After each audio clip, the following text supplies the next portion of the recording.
സംസ്ഥാന സർക്കാർ നടപ്പിലാക്കുന്ന ഒരു പദ്ധതിയാണ് കേര. ഈ പദ്ധതി പ്രകാരം തിരഞ്ഞെടുക്കപ്പെട്ട 6 ജില്ലകളിലെ കർഷകർക്ക് 75,000 രൂപയുടെ സബ്സിഡി ലഭിക്കുന്നതാണ്. റബ്ബർ കൃഷിക്ക് 1 ഹെക്ടറിന് 75,000 രൂപയാണ് സബ്സിഡിയായി ലഭിക്കുക. ഈ പദ്ധതിയുടെ കീഴിൽ കാലാവസ്ഥാ വ്യതിയാനങ്ങളെ അതിജീവിക്കാൻ ശേഷിയുള്ള റബ്ബർ തൈകൾ വച്ചുപിടിപ്പിക്കുന്നതിന് പ്രോത്സാഹനം നൽകുന്നുണ്ട്. നിലവിൽ തിരുവനന്തപുരം, പത്തനംതിട്ട, കോട്ടയം, കണ്ണൂർ, പാലക്കാട്, മലപ്പുറം എന്നീ ജില്ലകളിലാണ് ഈ പദ്ധതി നടപ്പിലാക്കുന്നത്. സംസ്ഥാന സർക്കാരിന്റെ വളരെ പ്രധാനപ്പെട്ട ഒരു പദ്ധതി കൂടിയാണിത്. നിലവിൽ റബ്ബർ ബോർഡ് നൽകുന്ന സബ്സിഡിയുടെ ഇരട്ടിയോളം തുകയാണ് ഈ പദ്ധതിയിൽ നിന്നും ലഭിക്കുന്നത്. റബ്ബർ കൂടാതെ കാപ്പി, ഏലം കൃഷികൾക്കും ഈ പദ്ധതിയിലൂടെ പ്രോത്സാഹനം നൽകുന്നുണ്ട്. സ്വന്തമായി കൃഷിഭൂമി ഉള്ളവർക്ക് ഈ പദ്ധതിയുടെ ആനുകൂല്യങ്ങൾ ലഭിക്കുന്നതായിരിക്കും. തുടക്കത്തിൽ 6 ജില്ലകളിൽ മാത്രമാണ് ഈ പദ്ധതിയുടെ ആനുകൂല്യങ്ങൾ ലഭിക്കുന്നത്. എന്നാൽ ഇതിനുശേഷം ഈ പദ്ധതിയുടെ ആനുകൂല്യങ്ങൾ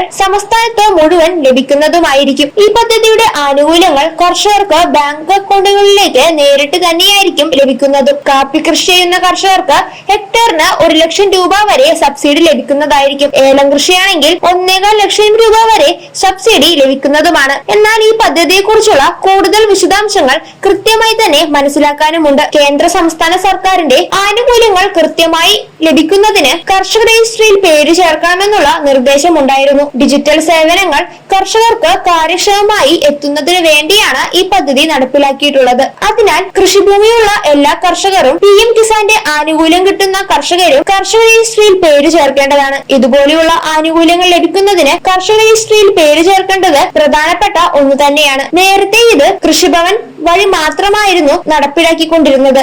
എന്നാൽ ഇപ്പോൾ അക്ഷയ കേന്ദ്രങ്ങളും കോമൺ സർവീസ് സെന്റർ വഴിയും സ്വന്തമായും ചെയ്യാൻ സാധിക്കുന്നതാണ്. സർക്കാരിന്റെ ആനുകൂല്യങ്ങളും സേവനങ്ങളും ലഭിക്കുന്നതിന് കർഷക ID അത്യാവശ്യമാണ്. കൂടാതെ സംസ്ഥാന സർക്കാർ നടപ്പിലാക്കുന്ന കേര പദ്ധതിയെ കുറിച്ചുള്ള കൂടുതൽ വിശദാംശങ്ങൾ കൃത്യമായി മനസ്സിലാക്കിയതിനു ശേഷം പദ്ധതിയുടെ ഭാഗമാകാവുന്നതാണ്.